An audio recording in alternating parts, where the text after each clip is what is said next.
one can deny the patriotism. We will vote on whether to end punitive federal mandates. Of even greater significance is whether our federal government will not only recognize, but vow to cherish and uphold our fundamental freedoms, the freedom to speak, to believe, and to make personal choices protected by the rule of law, Charter, and our Bill of Rights. Our veterans demonstrate that Canadian voices for unity and freedom are growing louder. Is the Prime Minister ready to listen? The Honourable Member for Humber River Black Creek. Thank you very much, Mr. Speaker. February is Age-Related Macular Degeneration Month, which is the leading cause of blindness for Canadians over the age of 50. Close to 2 million Canadians and almost 200 million people globally suffer from macular degeneration, which is a progressive disease that over time takes the eyesight of those who suffer from it. It is very likely that everyone in this chamber knows someone that has suffered or will suffer from macular degeneration. Macular degeneration first starts with blurriness and difficulty recognizing fine details in faces. In its later stages, it leaves the individual legally blind, unable to see because of significant dark spots in their vision. We recognize that one of the most critical issues affecting our Canadian seniors' quality of life is the ability to stay in their homes and continue to live independently longer. But every year, countless seniors are forced to give up their homes and move into retirement or nursing homes because of macular degeneration, has stolen their vision and made independent living dangerous or outright impossible. Macular degeneration has no cure, but there are promising medical treatments currently on the horizon awaiting Health Canada approval. I hope you will also join me in recognizing the millions of Canadians who suffer from macular degeneration. Thank you, Mr. Speaker. L'honorable député de Berthier-Masquinongé. The Honourable Member for Berthier-Masquinongé. Mr. Speaker, I am very pleased to support the week of continuing school. For many young people, it is difficult to stay in school because they are going through challenges and because of various social and learning difficulty reasons. And that is why this week it is very important to support them. Let us proudly wear the green and white ribbon to support these children during Student Retention Week. And we must also remember the remarkable support of all school staff who are helping people remain in school. If you stay in school, you can increase your knowledge, culture, and openness. And it also means increasing your chances of success and prosperity. So stay in school. We are proud of you. The Honourable Member for Longueuil-Charlemagne. Mr. Speaker, Ressources Saint-Jean-Vianney is a community organization in my riding which has been helping vulnerable people in Longueuil neighborhoods. This year, the organization is turning 20. And I would like to say what an important role it plays in our community. It helps young people by organizing sports activities and summer camps for them. It supports low-income people by planning collective kitchens. It supports parents by offering support and training services. And it decreases immigrants' isolation through educational and social intercultural activities, and much more. I'd like to thank its Director General, Lies Shekal, and his whole team for their hard work. They are dynamic people who are always offering the best of themselves to help our community. Happy 20th anniversary. The Honourable Member for Portneuf-Jacques-Cartier. Thank you very much, Mr. Speaker. Now, the word resilience has been mentioned many times since the beginning of this pandemic, and I would like to mention an exceptional group of people, our Olympic and Paralympic athletes participating in the Beijing Winter Games. They have had to overcome many major challenges due to the pandemic. Getting to the Olympics is an exploit in itself, even during a regular period. So just imagine the efforts they've had to make today. On behalf of all citizens of our great country, we congratulate our 215 Canadian athletes. There are already 15 medals for Canada, and it's not over yet. We are all standing with you and are proud of your performance. And let's not forget our Paralympic Games athletes starting on the March of 4th. You are all an inspiration, And I'd like to thank our athletes from Portneuf-Jacques-Cartier, Flavie Aumont in freestyle skiing, Mia Fontaine, who got a bronze medal in mixed aerials. And tonight, let's watch Laurie Blouin in the snowboarding final. We are proud of you. The honourable member for York Centre. Thank you, Mr. Speaker. Mr. Speaker, teachers are more than just educators. They hold the key to our future success. They instill essential values and passion within our youth. Without them, we couldn't cultivate the next generations of scientists, engineers, artists, and leaders. I want to highlight an incredible teacher in my riding of York Centre, Miss Cindy Law, who recently received the Prime Minister's Award for Teaching Excellence in STEM. I had the pleasure of congratulating Ms. Law and learning about her unique teaching methods and her passion for her students' success. As a mother to a high schooler, I know how important it is to have a teacher who inspires our students to excel and grow. Ms. Law motivates her students to think critically, collaboratively, and explore the natural world in an engaging way. Both she and her students have won several awards and achievements and are attributed to her success with her students. To achieve this and during the ongoing pandemic is truly remarkable and a testament to her incredible work as a teacher. On behalf of our York Centre community, its students and families, thank you, Ms. Law, and congratulations. Great job.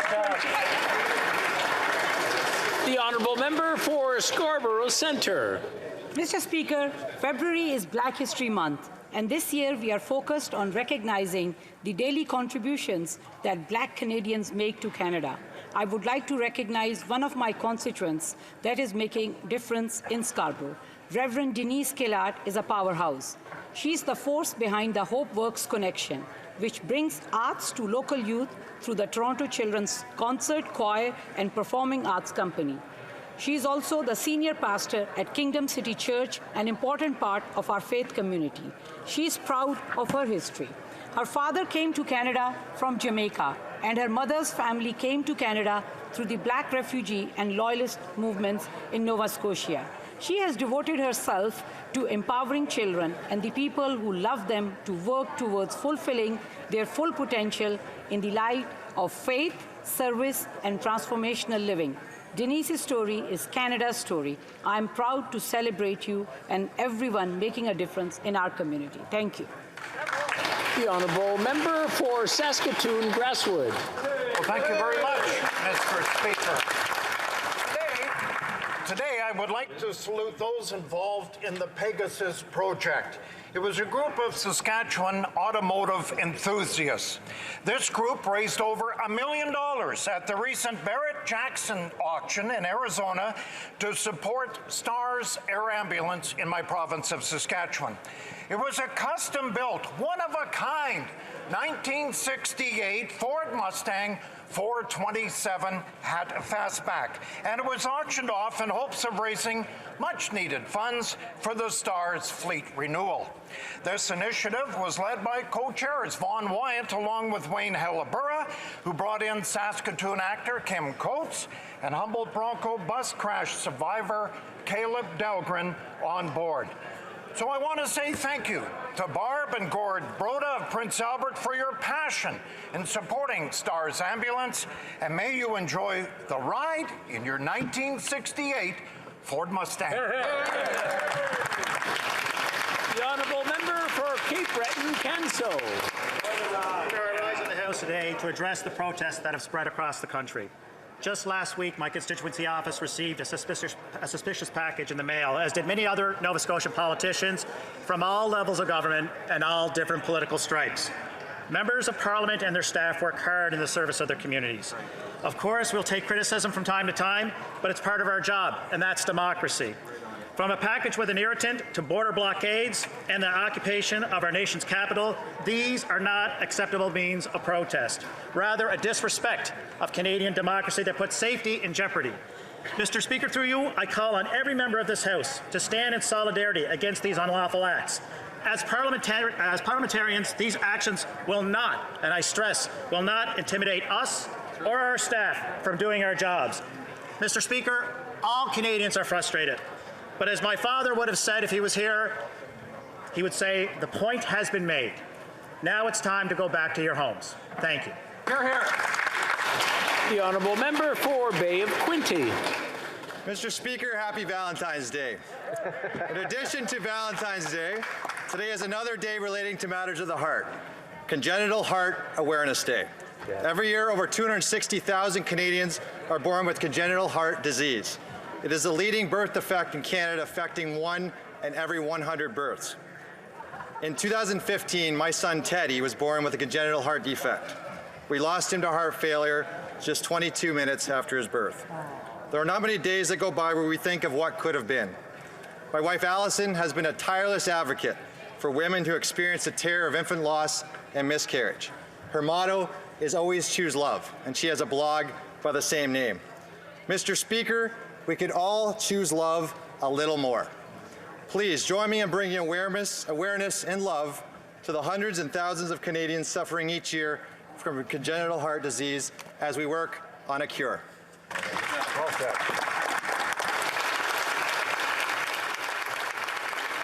The honourable member for Carlton Trail, Eagle Creek. Mr. Speaker, I would like to congratulate Premier Scott Moe for being the first Canadian leader to announce the end of vaccine mandates. Today in Saskatchewan, anyone that wants to will be able to go to a restaurant and celebrate Valentine's Day with their loved ones. No proof of vaccination required. When making the announcement, Premier Moe stated, "The benefits no longer outweigh the costs. It's time for proof of vaccination requirements to end." I am pleased to see other premiers following suit. Unfortunately, the Prime Minister is refusing to do the same. Canada was founded on the principles of peace, order, and good government. When we don't have good government, peace and order become harder to maintain. Absolutely. I call on the Prime Minister to stop using the pandemic to divide Canadians for political purposes. I call on the federal government to follow Saskatchewan's lead and end all federal mandates.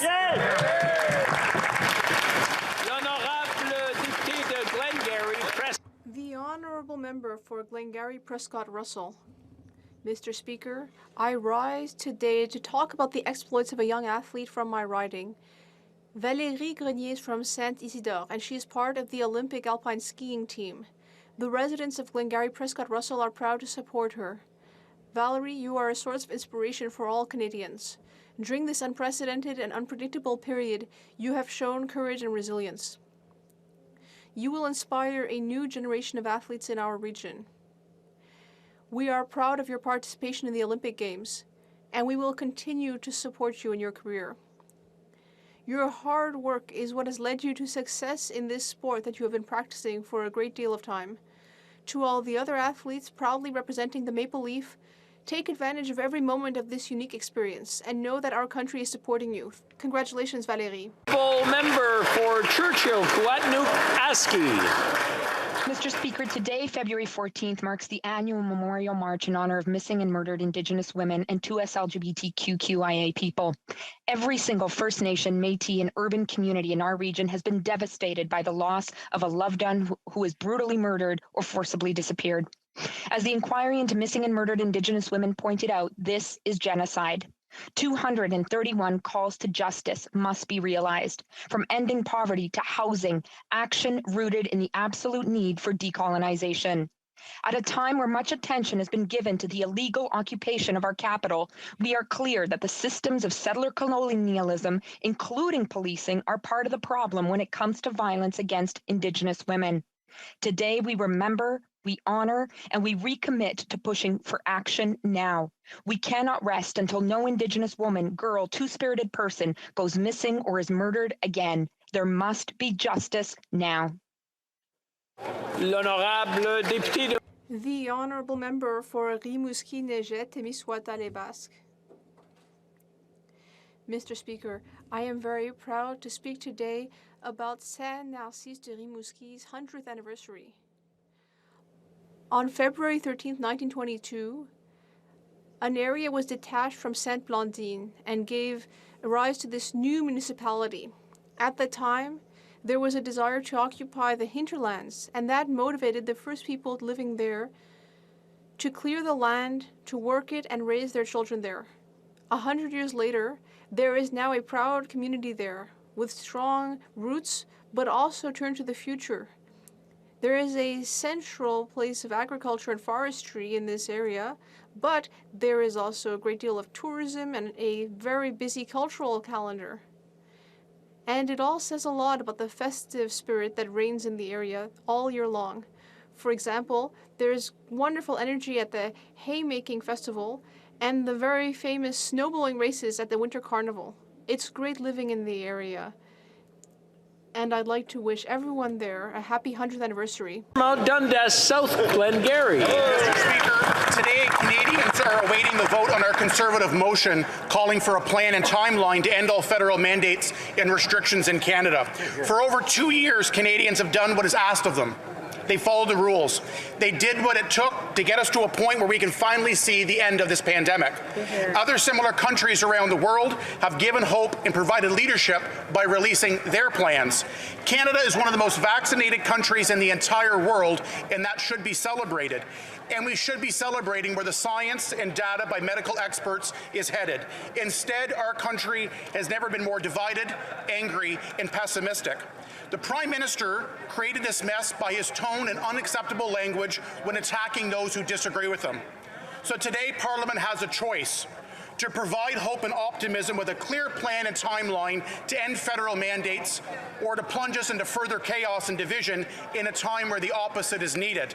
The country is watching. Mr. Speaker, will the Liberals join us and answer the call for a plan today? The honourable member for Mississauga, Erin Mills.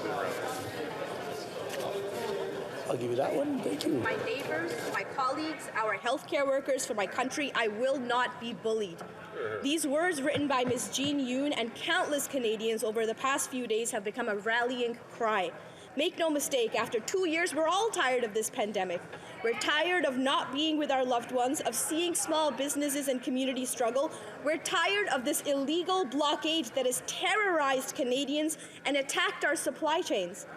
We have sacrificed so much to be where we are today, and we will not back down. This is our obligation to one another, to do what is necessary to protect Canadians. It is time for the members of this House to start putting first their obligations to their citizens who elected us to serve, to put petty politics aside and to work together. Together, let's show an effective plan to see through to the end of this pandemic. Let's show what Canadians have proven, that we are united. Thank you, Mr. Speaker. Oral questions. Question orale. The honourable leader of the opposition.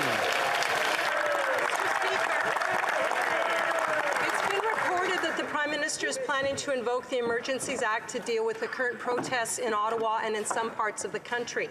We know the protests continue here in Ottawa. We know the Windsor border has been reopened. We know that last night there have been arrests in Coutts. Section 16 of the Emergency Act refers to threats to the security of Canada. Given this context, does the Prime Minister think that these protests constitute a threat to the security of Canada? And if not, does he think that with this news he could be escalating rather than de-escalating an already inflamed situation? The Honourable Minister of Public Security. Mr. Speaker, these illegal blockades are hurting Canadians. We've seen borders closed, our economy crippled. We've seen Canadians lose their jobs, Mr. Speaker, and that's why since the beginning, this federal government has provided law enforcement with all of the resources that they've needed. In Windsor, the RCMP and Windsor Police have reopened the Ambassador Bridge. In Alberta, the RCMP made 11 arrests and seized guns at the Coutts border crossing. And in Ottawa, the RCMP and OPP have established an integrated command center with the Ottawa Police Service. Mr. Speaker, our #1 priority is to end the illegal blockades, uphold the law, and allow Canadians to get their lives back. The Honourable Leader of the Opposition. We've been asking the Prime Minister to stop dividing, stigmatizing, and name-calling people he disagrees with. Let them know that he listens and that he hears them, but he refuses to do that.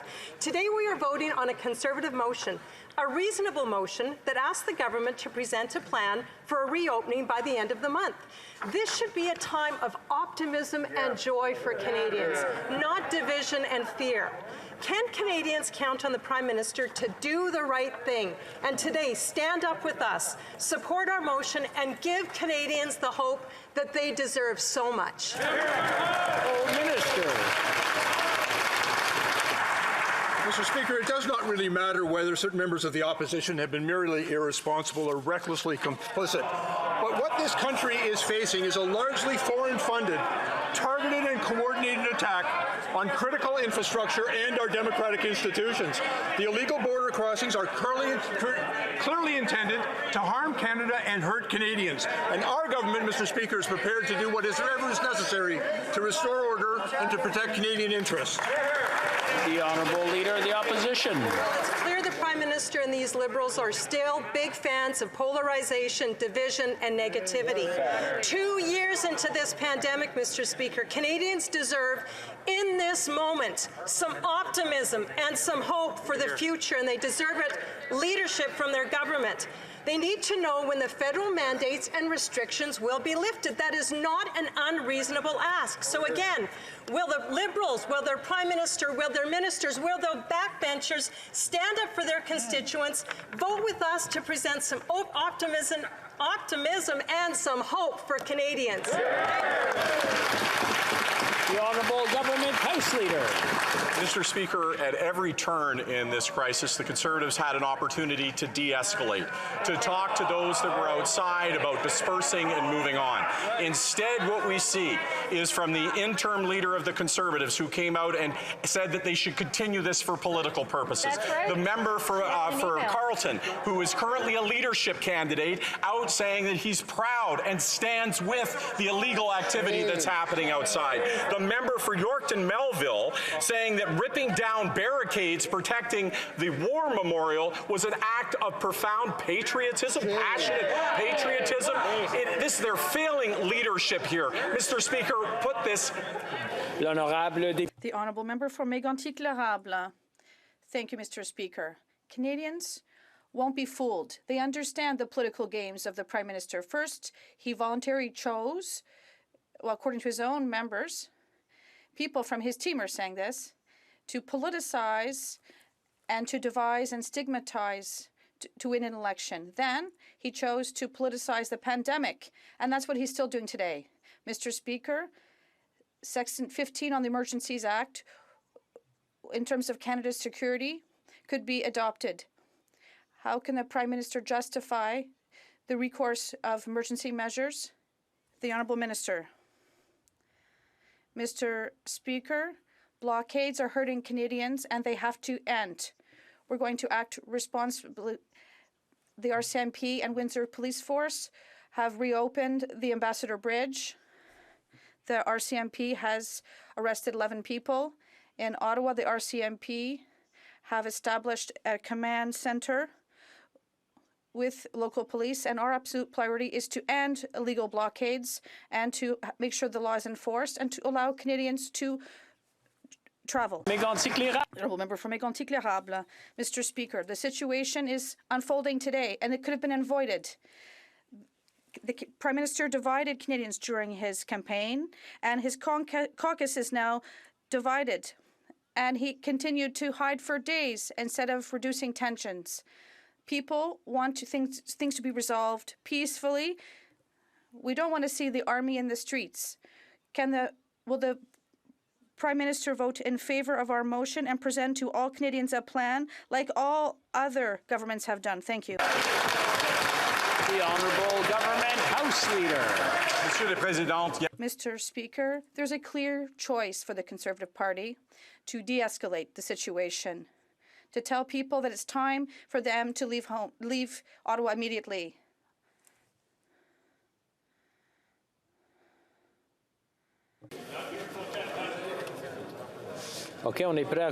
Are we ready to continue?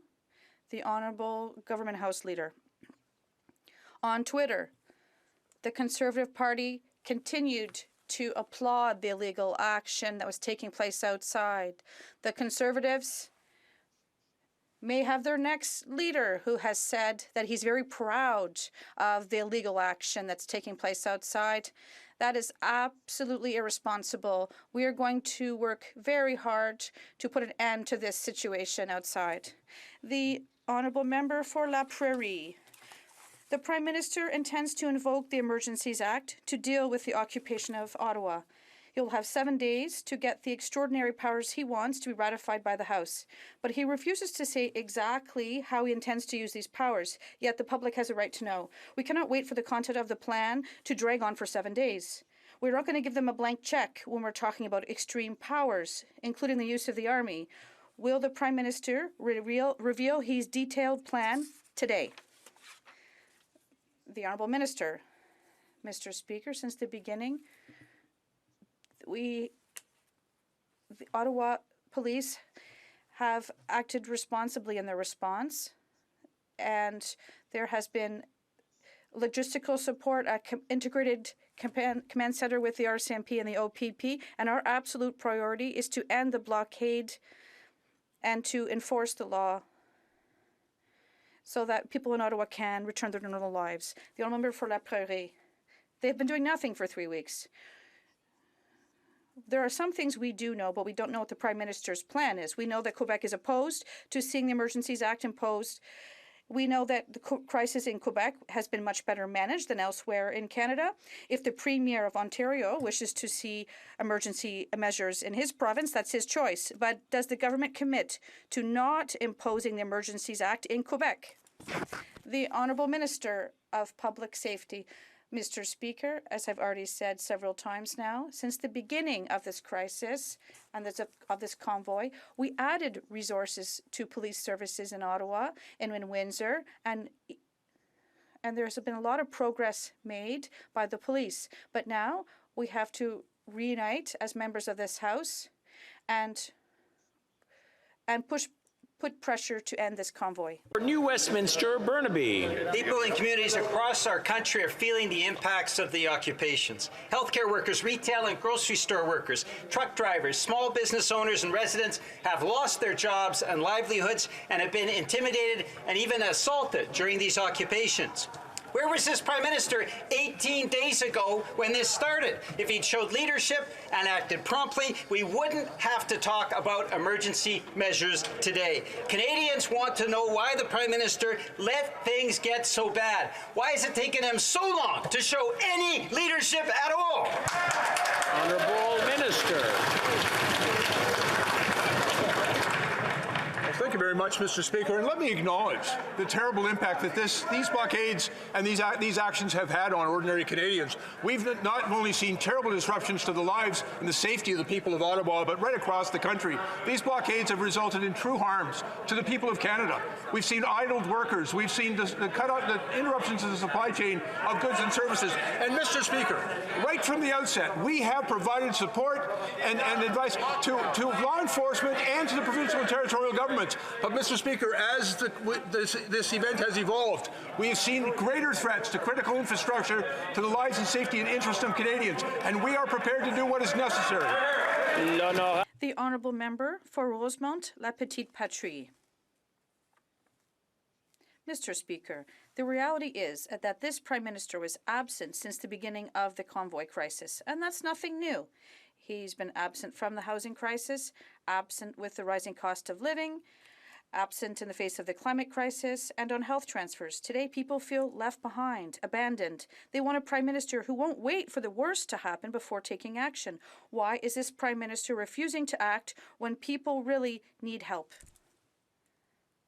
The Honourable Minister. Mr. Speaker, vandalism and violence have upset the lives of Canadians, while my colleagues across the way have done nothing to ease tensions. They decided to throw oil on the fire, and our government has used the RCMP on 3 occasions and is now working with the OPP, and our absolute priority is to end this illegal blockade and to enforce the law. The Honourable Member for Bellechasse. Thank you. My riding has seen member people talk about the lack of leadership in this current government. Canadians who are vaccinated, well, they represent 90% of the population. We have the highest vaccination rate in the G7. we've passed a motion to ask the government to post a plan by February 28th so that we can return to normal life in Canada. Can the government commit to doing so? The Honourable Minister of Health. Thank you, Mr. Speaker. And I'd like to thank and congratulate my colleague to talk about this plan. We have a plan that it is working. Like other countries in the G7, we have the lowest mortality rate aside from Japan. And in all G7 countries, we have some of the best economic growth. People are making efforts, and they've been doing so for quite some time. They've gotten vaccinated. 90% of people of all ages have been vaccinated, and more than 50% have received a booster shot. Thank you. The Honourable Member for Bellechasse, Les Etchemins-Lévis. Mr. Speaker, governing means making decisions. The lack of leadership has led to divisions within their own caucus even. We have to make efforts and sacrifices, but as it is time, like Dr. Tam has said, we have to reevaluate public health measures. Will the government decide to move forward, or will it continue to tread water with division and stigmatization? The Honourable Minister. Thank you, Mr. Speaker. And speaking of division, I think in Canada, most people are not divided. On the contrary, they're behind the importance of vaccination. They support it. 90% of people have been vaccinated fully, and 50% have received a booster. And every day, 150,000 Canadians are receiving their boosters, and 10,000 people have just received their first dose. And I would congratulate them on making the right decision to protect themselves and those they love. That's particularly relevant. Thank you. Member for Regina Louvain. Thank you very much, Mr. Speaker. Today at Ag Committee, the Canadian Pork Council stated that any interprovincial trucking vaccine mandate would be very damaging to the industry and producers. Mr. Speaker, this proposal wasn't even considered at the height of the pandemic.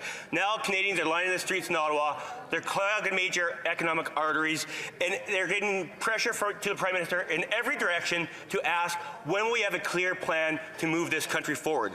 I asked the Transport Minister, will he put on the record today that his government will not put forward an interprovincial trucking mandate for the trucking sector? That's a good question. Minister of Transport. Speaker, I want to thank my colleague for his question, and let me put on record today and every day that our government will always follow the advice of our public health experts, will follow the advice of our doctors, and we will always do what is good for our...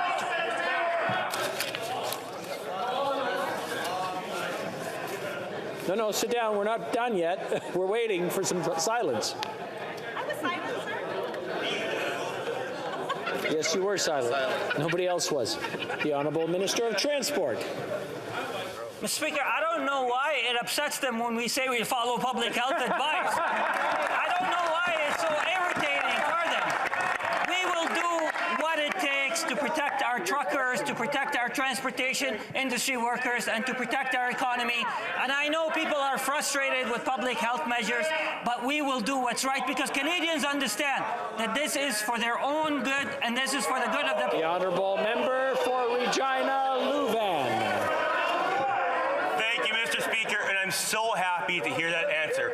So I would ask him, what public health official is asking for an interprovincial trucking vaccine mandate for the truckers? What public health official is asking for more restrictions to be put into place? Exactly. What public health official is asking for more mandates and vaccine mandates across our country? So what I want to hear from him is, show me the scientific proof that this country can't move forward. Show me the data they're looking at where we can't reopen our provinces and businesses and let people get back to living their normal, everyday life in Canada.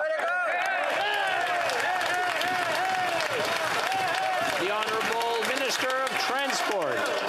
Mr. Speaker, I know my honourable colleague knows that vaccines save lives, but I don't know if the honourable member can point out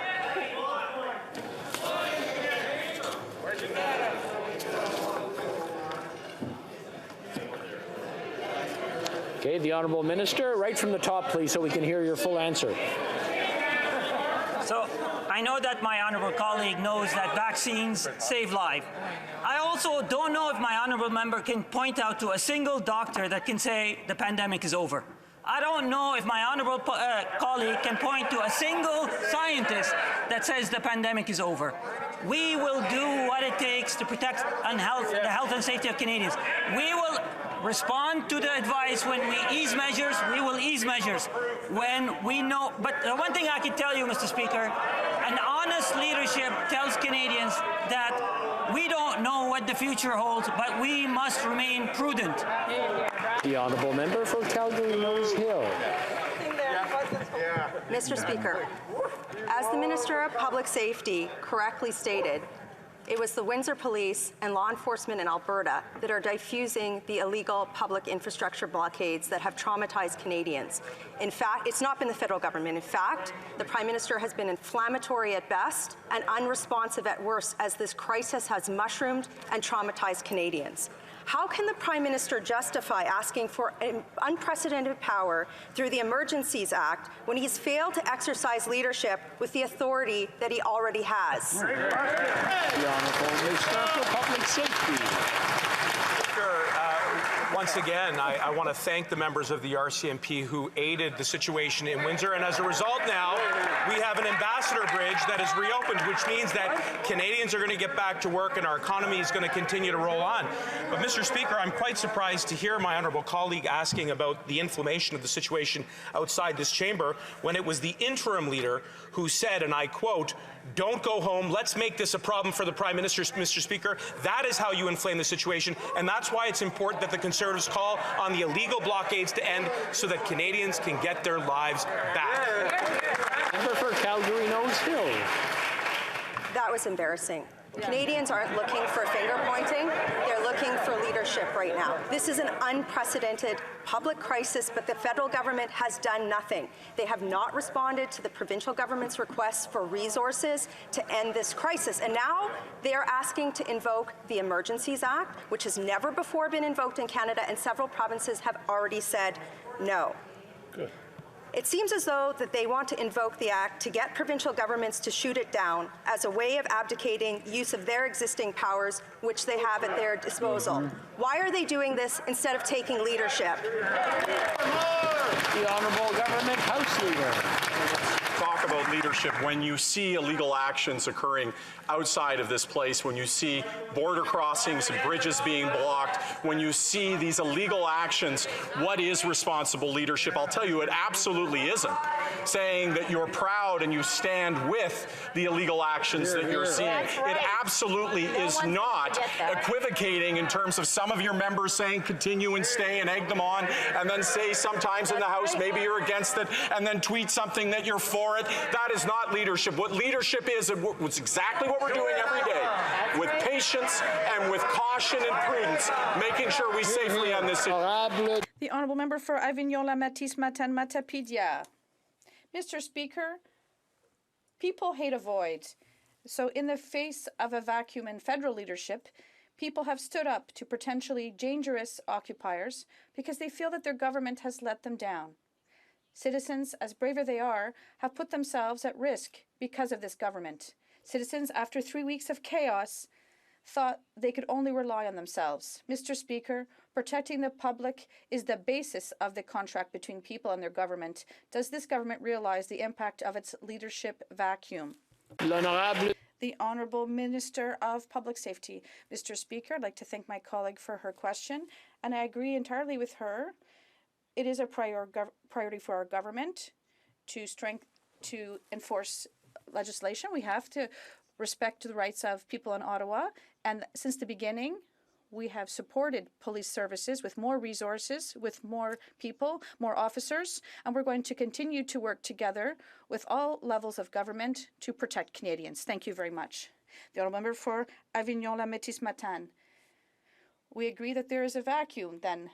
People have reached this point because since the beginning of the crisis, the federal government has been 3 steps behind. It took 10 days to set up a tripartite agreement with all levels of government, but they forgot to bring people make a spot for police, and it wasn't until day 16 that they finally created their own integrated command center. And today the government is talking about invoking the Emergencies Act, but they have no concrete plan to reveal. When will they take control of this crisis for real? The Honourable Minister. Mr. Speaker, since the very beginning of this convoy, we have taken a lot of concrete action. We had 3 deployments in Windsor, in Alberta. All police services were deployed, and even here, in Windsor, the Ambassador Bridge is now open. That's good news. It's proof that this government is making progress in cooperation with police services, and we are going to protect all Canadians. Thank you. The Honourable Member for Avignon. Mr. Speaker, for 18 days, the Prime Minister has allowed this crisis to escalate. Now he's announcing that he will invoke the Emergencies Act. But after 18 days, we've waited long enough for the federal government. The government must tell us today how it intends to use emergency measures. They need to give us a detailed plan, and they need to tell us exactly when they're going to put it into action. The public is running out of patience. Law enforcement is also. Mr. Speaker, what is the plan? The Honourable Minister. Mr. Speaker, I share the concerns of my colleague, and that is why we're going to continue to support police services on the ground with more resources, with all the officers that they need. We have to work in close cooperation with the City of Ottawa and the City of Windsor and with all the provinces so we can address this crisis. We have to protect all Canadians, and that is our government's priority. Thank you. Member for Sarnia-Lambton. Well, Mr. Speaker, the Blue Water Bridge border crossing and the 402 highway in my riding are still being impacted by the lack of action from the Prime Minister on these trucking mandates. Provinces are listening to their medical experts, and they're getting rid of the mandates. When is the Prime Minister going to follow the science, listen to the World Health Organization, work with President Biden, and end these mandates? Hear, hear. The Honourable Minister for Public Safety. Well, first of all, I want to thank my colleague for the question, and I know that we've been working very closely with her community in Sarnia to ensure that the Blue Water Bridge and the port of entry continues to remain open with the support of local law enforcement, with the support of CBSA. This is a very critical moment, Mr. Speaker, and that's why this government will continue to provide the people, the resources, all of the tools that law enforcement is required to ensure that our ports remain open, to ensure that our critical infrastructure remains protected, and we have to continue to do that to uphold the law, Mr. Speaker. Thank you very much. Member for Prince Albert. Thank you, Mr. Speaker. Provincial governments in Alberta and Saskatchewan have dropped the COVID-19 mandates. Both Manitoba and Ontario announced they will lift the vaccine passports March 1st. They, too, are following science. Will the government stop speculating and reassure truckers that they will not face new federal mandates when they cross provincial boundaries? The Honourable Minister of Health. Thank you, Mr. Speaker. The opposition would like someone, perhaps the Health Minister, to declare that COVID-19 will end on a particular date. Unfortunately, that's not the virus operates, and that's not what science tells us. What science has told us is that we need to be prudent and responsible, assuming federal leadership. The federal government doesn't dictate everything. A lot of the restrictions to which the opposition is alluding are restrictions imposed by provinces and territories, and we're going to support them in whatever matter we need to do. Honourable Member for Tobic-Mactaquac. Thank you, Mr. Speaker. One of the foundational principles of leadership is that a leader should be slow to speak and quick to listen.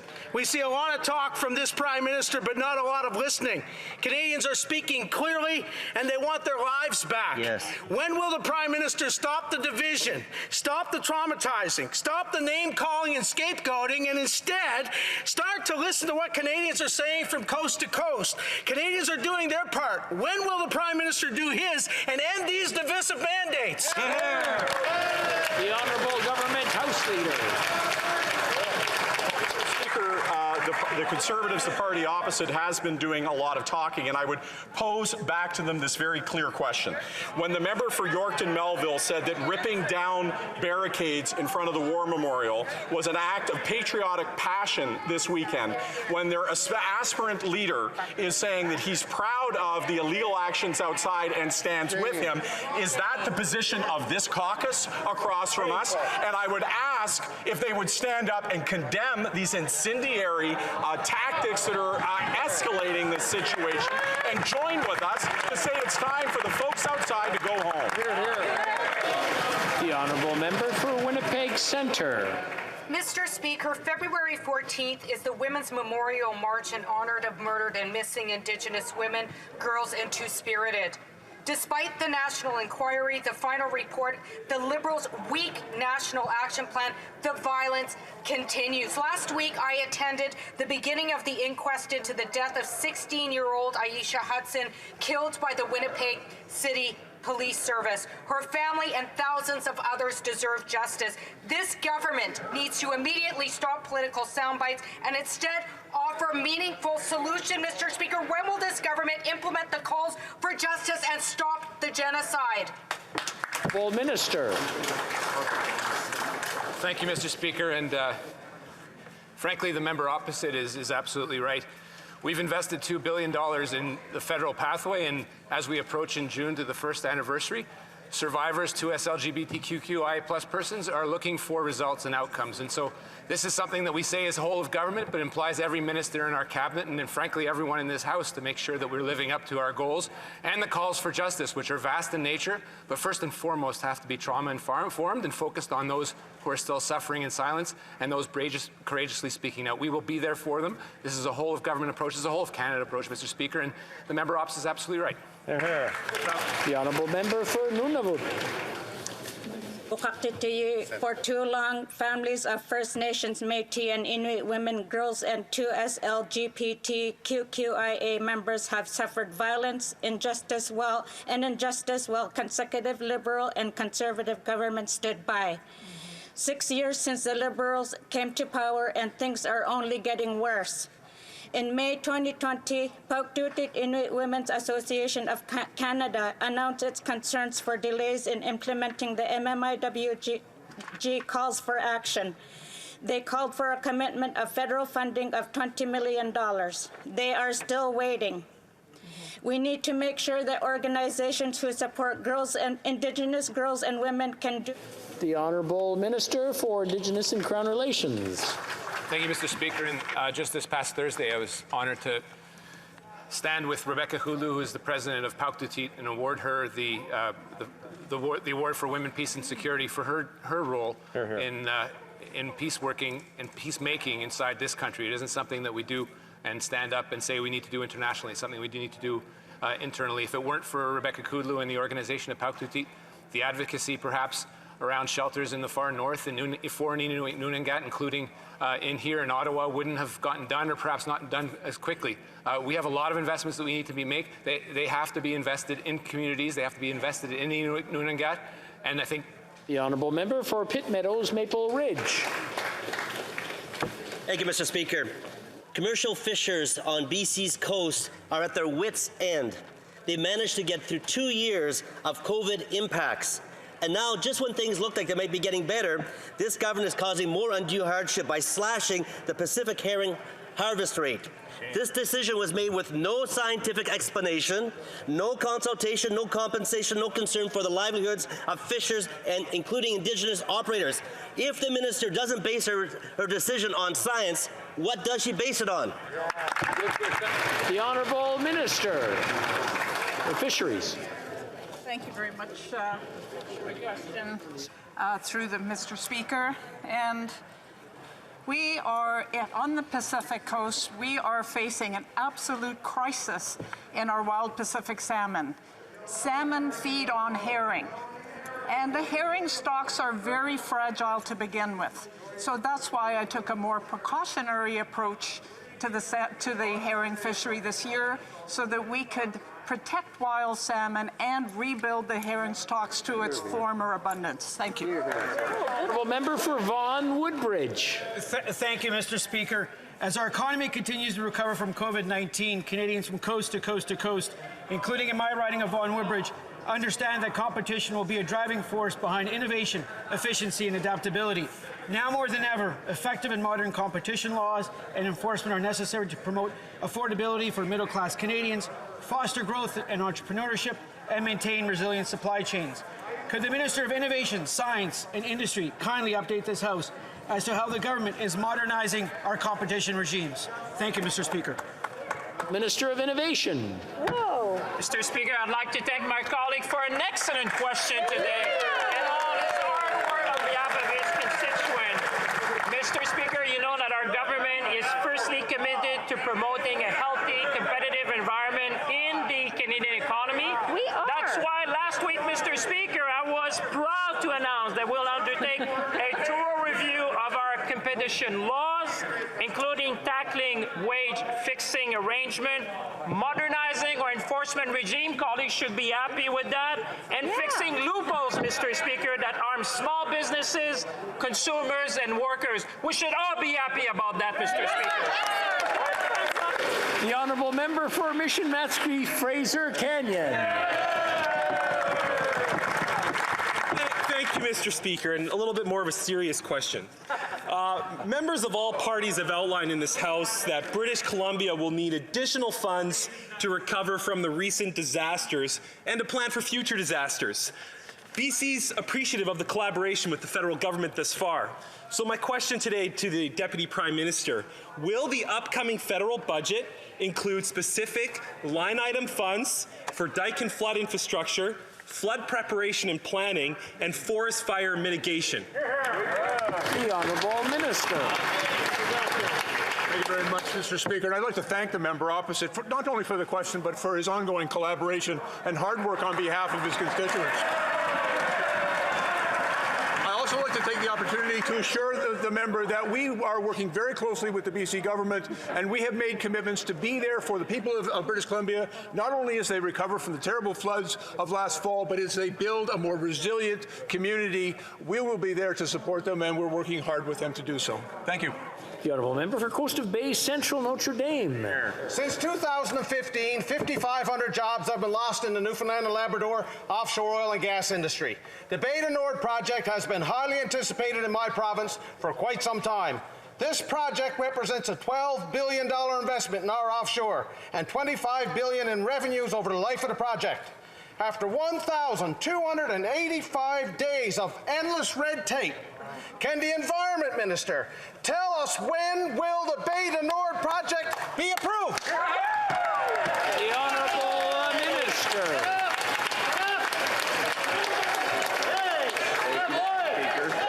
Certainly, the oil and gas sector in Newfoundland and Labrador, just as in Alberta and Saskatchewan and British Columbia, is an important part of our economy. As we move forward, we are focused on ensuring that we are developing our regional economies in a manner that will promote prosperity and economic opportunity for all folks who live in those regions of the country.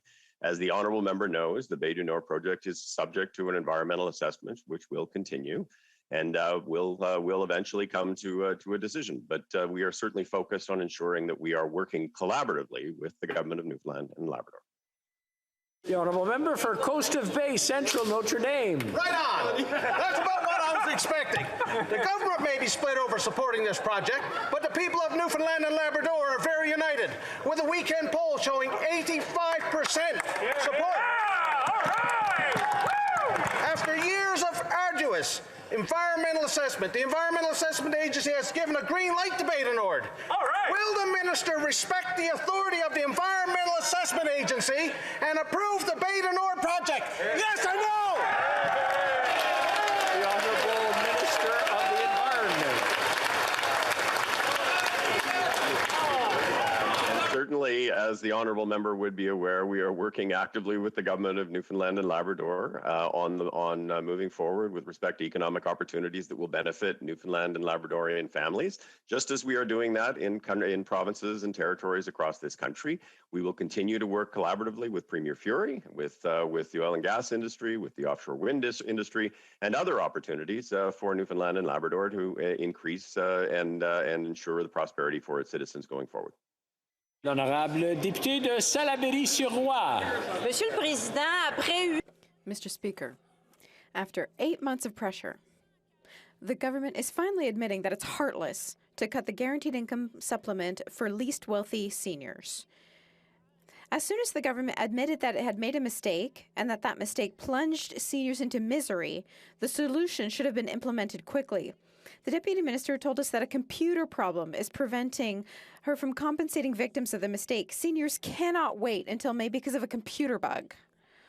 What will the minister do to speed up the compensation of senior citizens?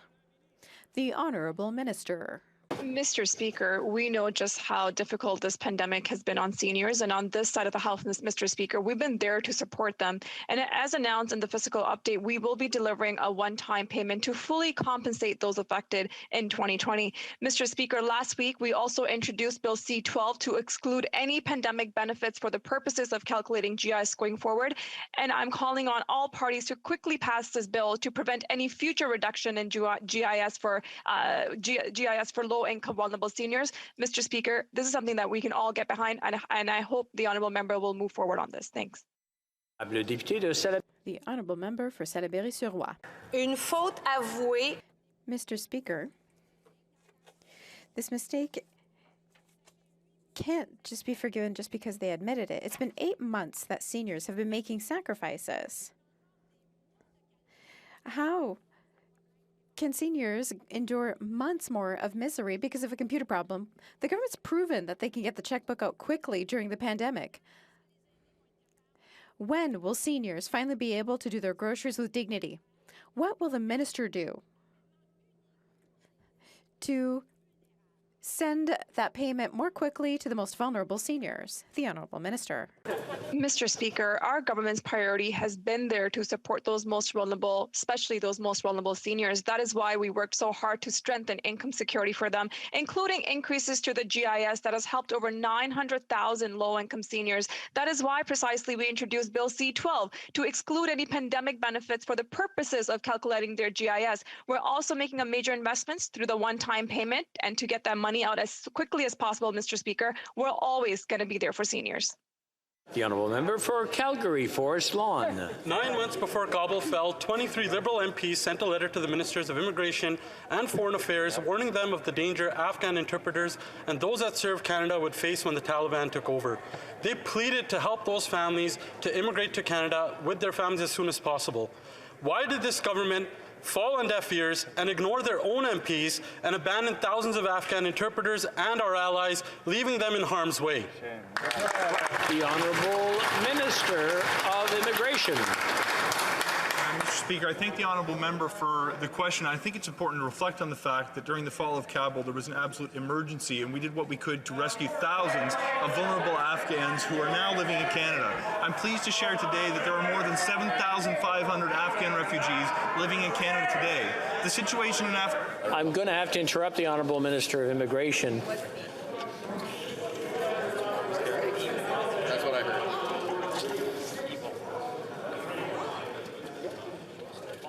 Okay, we'll not let the Honourable Minister continue now. Mr. Speaker, the reality is the fact that the situation in Afghanistan is so terrible that it's why we have made a world-leading commitment to resettle 40,000 Afghan refugees. I'm pleased to share with this House, Mr. Speaker, there are now more than 7,500 in Canada today, and we will not waver until we succeed in our mission to welcome 40,000 to our country. Honourable member for Calgary, Forest Lawn. Speaker, they were busy knocking on doors, and there's no pride in only achieving 20% of that target, and the minister should be ashamed of himself for abandoning and also standing up for an election instead of helping those Afghans. The minister should be thanking the veterans, NGOs, and those in our NATO allies who actually stepped up when his government failed to. UNHCR testified that they had a plan to evacuate Afghan refugees back in January of 2021. This government knew about it and they ignored it. Why was an election plan more important than an evacuation plan? The Honourable Minister. I would like to take this opportunity to thank the veterans organizations, the NGOs, and the NATO allies who were helpful in rescuing Afghan refugees, some of whom are now in Canada. But the politicization of this event by the member opposite is a disgrace, Mr. Speaker. When he said I should be ashamed of our record on Afghanistan, I would remind him that he campaigned during that election that he just spoke about to bring precisely 0 Afghan refugees. Moreover, Mr. Speaker, if you look at their platform, you will see that they campaign on a commitment to end the government-assisted refugee stream altogether that has resettled thousands of Afghan refugees who now call Canada home. L'honorable député de de Chambord-Saint-Charles. Monsieur le Président, on apprend que le... Mr. Speaker, December 30th, 2020, 23 Liberal MPs sent a letter to the Minister of Foreign Affairs calling on him to provide safe passage to Canada for former Afghan mission staff. For his part, the Prime Minister pretended in September 2021 that he didn't have time, the situation was moving too fast, he didn't have time to prepare an evacuation plan. But the Prime Minister said he had no time to do anything in September when the letter was sent in December. Why is the Prime Minister not listening to his own MPs? The Honourable Minister for Immigration. Support of members of Parliament on both sides of the aisle in this House for their contributions to the effort in Afghanistan. I hope we continue to receive that support and advice from the conversations they're having in those communities. One of the things that came from my conversations over the course of that campaign was the opportunity to engage with the government to say that we should be doing more, we should be increasing our ambition. The situation in Afghanistan during the fall of Kabul is precisely why we've decided to step up and make one of the most substantial commitments of any country in the world to resettle 40,000 Afghan refugees. I'm proud we made that commitment, and I'm pleased to be the minister responsible for making good on it. L'honorable député de Sudbury. Merci, Monsieur le Président. Thank you, Mr. Speaker. Our government knows that immigration is critical to Canada's economic recovery. Rural and northern communities are facing significant demographic challenges. They often have difficulty attracting and retaining newcomers who tend to choose to settle in larger centres. Could the Minister of Immigration, Refugees and Citizenship inform this House how the Rural and Northern Immigration Pilot Program is helping communities like Sudbury attract and retain more newcomers? The Honourable Minister. Merci, Monsieur le Président. Je tiendrai... Thank you, Mr. Speaker. I would like to thank the member for Sudbury for this important question and the opportunity to practice my French. Immigration is essential to Canada's economic recovery. Immigration into rural and northern communities is an effort we have made. We've managed to welcome them in 11 different communities like Sudbury. These are people who work in our hospitals, our businesses, and they make significant contributions to our communities. I'm looking forward to continuing my work to welcome more newcomers into small communities all throughout Canada. Sherwood Park, Fort Saskatchewan. Well, thank you, Mr. Speaker. I hear regularly from Canadian charities working overseas about the damage direction and control regulations are causing. These silly regulations force charities to spend millions of dollars in unnecessary legal fees and obstruct genuine partnership by requiring donor control. So could the government tell us if they will finally listen to the sector and support our efforts to end outdated and neo-colonial direction and control regulations? The Honourable Minister.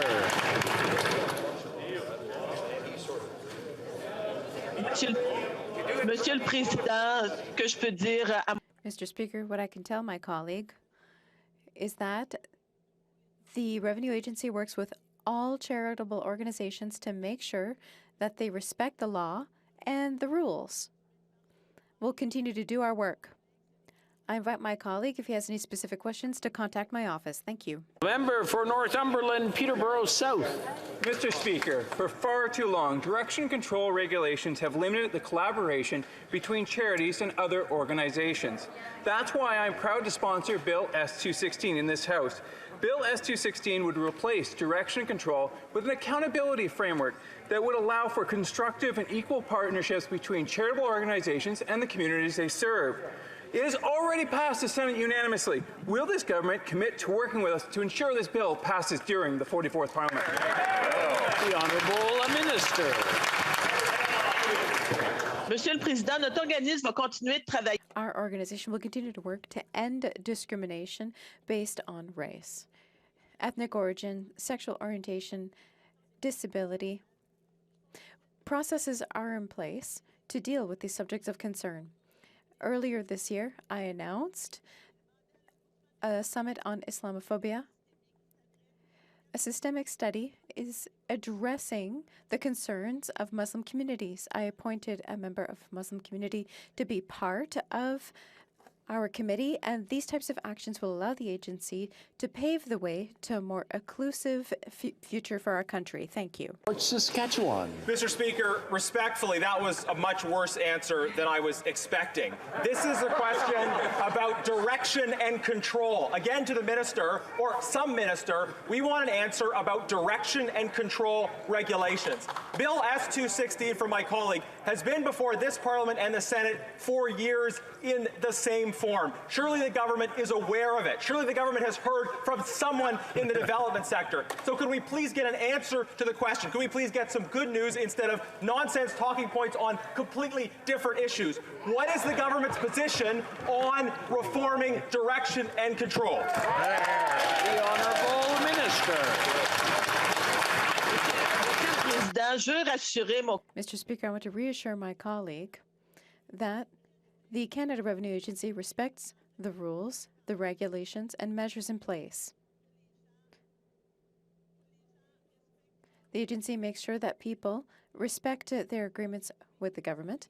We will continue to work on that with our partners in the sector. Thank you. For Etobicoke Centre. Thank you, Speaker. Canada's support for Ukraine's sovereignty and territorial integrity has been steadfast. We have been there for the people of Ukraine with economic, social, development, and military support. But with Russia's increasing aggression and with threats of a further invasion of Ukraine, I and many Canadians are more concerned than ever. Could the Minister of Foreign Affairs please share with Canadians what steps we are taking and will take to deter a Russian invasion of Ukraine and to protect Ukraine's sovereignty and territorial integrity? Honourable Minister of Foreign Affairs. Thank you to my colleague. Of course, I can answer his important question, and thank him for his solidarity with the Ukrainian people. We're deeply concerned by the continued buildup of Russian troops in and around Ukraine. My top priority is ensuring the safety and security of all Canadians on the ground. I'm urging Canadians in Ukraine to leave now. We will continue to stand steadfast in our support for Ukraine and its people at every step of the way. Any further Russian incursions will face serious consequences. Thank you. For North Island Powell River. Mr. Speaker, the Liberal government made a huge mistake when they cut some of the most vulnerable seniors off of GIS, on which they rely on to purchase basic things like housing, medication, and food. They feel hopeless and they feel abandoned. New Democrats have been asking this government since before last election to fix this problem. Finally, the minister announced a one-time payment, but it's not till May. Seniors are in desperate need now to stave off hunger and eviction. So again, I am asking, will the minister support seniors at risk and immediately release emergency funds? The Honourable Minister. Mr. Speaker, I thank the member and her advocacy on this. We both share a deep desire to support those most in need seniors. I'm very pleased to share that we are now going to be able to deliver payments to those who saw GIS reduced ahead of schedule as early as April 19th. Service Canada will also be working with members of Parliament to help constituents in dire need to get support sooner in March, and we will continue to be there to support seniors through our increases in pension benefits. Mr. Speaker, I'd like to take a moment just to thank the officials for their extraordinary work, and I look forward to continuing to have these conversations with the honourable member. Thank you. Member for Saanich Gulf Islands. Thank you, Mr. Speaker. Ironically, 2 years ago today, the former leader of the official opposition said this, quote, "These protesters, these activists may have the luxury of spending days at a time on a blockade, but they need to check their privilege," unquote. It seems to me, Mr. Speaker, that we have a larger problem in this country of a double standard when it applies to how Indigenous protesters are treated by the police, how anti-Black racism protesters are treated. And I'd ask the honourable members and the minister if there is, in fact, a way to examine the double standard in policing and bring the implicit racism in the way we treat protests to an end. Minister for Public Safety. Mr. Mr. Speaker, I want to thank my colleague for the question. Of course, we always have the expectation that our RCMP and all law enforcement will exercise their duties responsibly in a manner that is respectful and consistent with the Charter.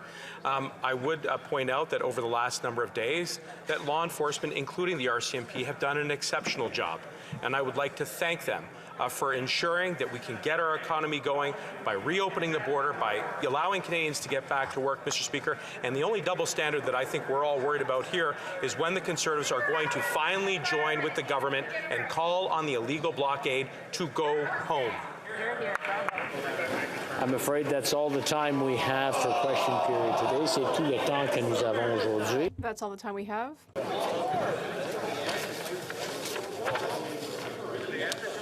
Comme il est 15h10, conformément à l'ordre adopté. It being 3:10, pursuant to order made on Thursday, November 25th, 2021.